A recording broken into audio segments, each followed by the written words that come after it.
നമസ്കാരം. മറ്റൊരു വിഷയവുമായി നിങ്ങളുടെ മുന്നിലേക്ക് വരാൻ തയ്യാറെടുക്കുകയായിരുന്നു ഞാൻ. വനിതാ സംവരണ ബില്ലിനെ കുറിച്ചുള്ള ചർച്ച, അതല്ലെങ്കിൽ തോറിയം ബേസ്ഡ് ന്യൂക്ലിയർ റിയാക്ടർ മൂലം ഇന്ത്യക്കുണ്ടാകുന്ന പുരോഗതി എന്നിവയായിരുന്നു എടുക്കാൻ ഉദ്ദേശിച്ച വിഷയങ്ങൾ.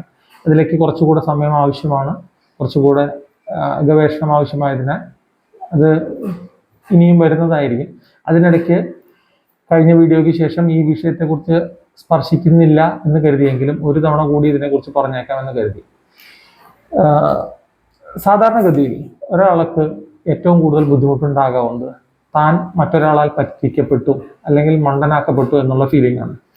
ഞാൻ ഒരു കോളേജിൽ പഠിക്കുന്ന കാലത്ത് നമുക്ക് ആഴ്ചയിൽ ഒരു തുക എന്തെങ്കിലും ഭക്ഷണം കഴിക്കാനായിട്ട് നമുക്ക് തരുന്നത് വീട്ടിൽ നിന്ന് തരും.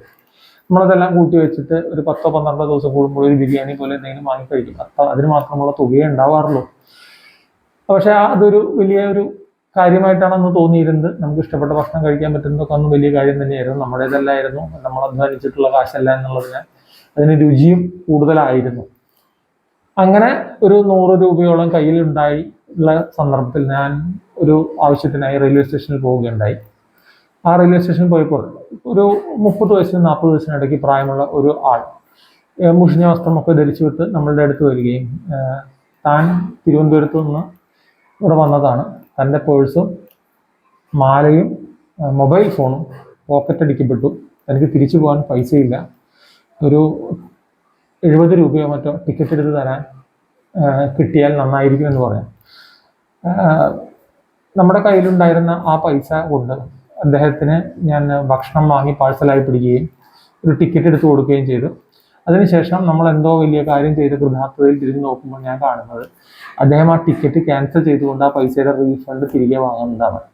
അന്ന് മണ്ടനാക്കപ്പെട്ട ഒരു ഫീലിംഗ്, നമ്മൾ നല്ലൊരു കാര്യം ചെയ്തു എന്ന് കരുതിയ നമ്മളെ പറ്റിക്കപ്പെട്ടു, നമ്മളെ വിഡ്ഢിയാക്കിക്കൊണ്ട് ഒരാൾ നമ്മുടെ മുന്നിലൂടെ കടന്നുപോയി എന്നുള്ള ഫീലിംഗ് എങ്ങനെയായിരുന്നോ അതേ ഫീലിംഗ് ആണ് ഇപ്പോൾ ഗ്രൂപ്പ് കളിച്ച് തമ്മിൽ തിരിഞ്ഞ് സമുദായ നേതാക്കളെ കൊണ്ട് പ്രസ്താവന ഇറക്കി CM ചെയർനായി ഇനിയും റിസൾട്ട് വന്നിട്ടില്ലാത്ത തെരഞ്ഞെടുപ്പിൽ UDF നേതാക്കളെ എസ്പെഷ്യലി കോൺഗ്രസ് കാണിക്കുന്നത് കാണുമ്പോൾ ഓർമ്മ വരുന്നത്.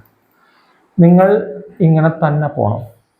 രാഷ്ട്രമീമാംസ അല്ലെങ്കിൽ പൊളിറ്റിക്കൽ സയൻസ് വിദ്യാർത്ഥികൾക്ക് എങ്ങനെ ഗ്രൂപ്പ് കളിച്ച് ഒരു പാർട്ടിയുടെ ഒരു മുന്നണിയുടെ അസ്ഥിവാരം തോണ്ടാമെന്നും അതും മാത്രമല്ല അപ്പുറത്ത് കിടക്കുന്ന മയിലുകുറ്റി വരെ ഇളക്കി മാറ്റാമെന്നും നിങ്ങൾ ഗ്രൂപ്പുകളിലൂടെ കാണിച്ചു കൊടുക്കണം.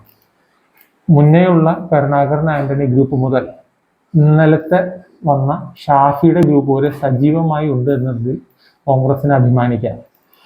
കോൺഗ്രസ് നേതൃത്വത്തിനൊഴികെ സമുദായിക നേതാക്കൾ, അച്ഛന്മാർ, NSS, SNDP, ലത്തീൻ സഭ മുതലായ എല്ലാവർക്കും അഭിപ്രായം പറയാവുന്ന എടുത്തിട്ട് കൊട്ടാവുന്ന ചെണ്ടയായി നിങ്ങൾ ഇങ്ങനെ തന്നെ തുടരണം. നിങ്ങൾക്ക് വോട്ട് ചെയ്ത ജനങ്ങൾ 10 വർഷത്തിന് ഒരു ഡിറ്റൻഷന് ശേഷം നിങ്ങളോടുള്ള ഇഷ്ടത്തേക്കാൾ ഭരണപക്ഷത്തോടുള്ള അനിഷ്ടത്തോടു കൂടിയാണ് നിങ്ങളെ അധികാരത്തിൽ ഏറ്റുന്നുണ്ടെങ്കിൽ ഏറ്റാൻ ശ്രമിക്കുക. എടുത്ത് അധികാരത്തിലെത്തുകയാണെങ്കിൽ 100 ദിവസത്തിനുള്ളിൽ രാവിലെ എഴുന്നേറ്റ് മുഖം കഴുകുമ്പോൾ കണ്ണാടി കുത്തിപ്പൊട്ടിക്കാനുള്ള ദേഷ്യം തോന്നിപ്പിക്കുക എന്നതാവണം നിങ്ങളുടെ കർത്തവ്യം. തമ്മിൽ തല്ലി തലപൊളിച്ച് അവനവൻ്റെ അധികാരം തന്ന ജനങ്ങളെ പുച്ഛിക്കുന്ന രീതിയിൽ പോകുന്നതാണ് കോൺഗ്രസിൻ്റെ അടിസ്ഥാന പാരമ്പര്യം.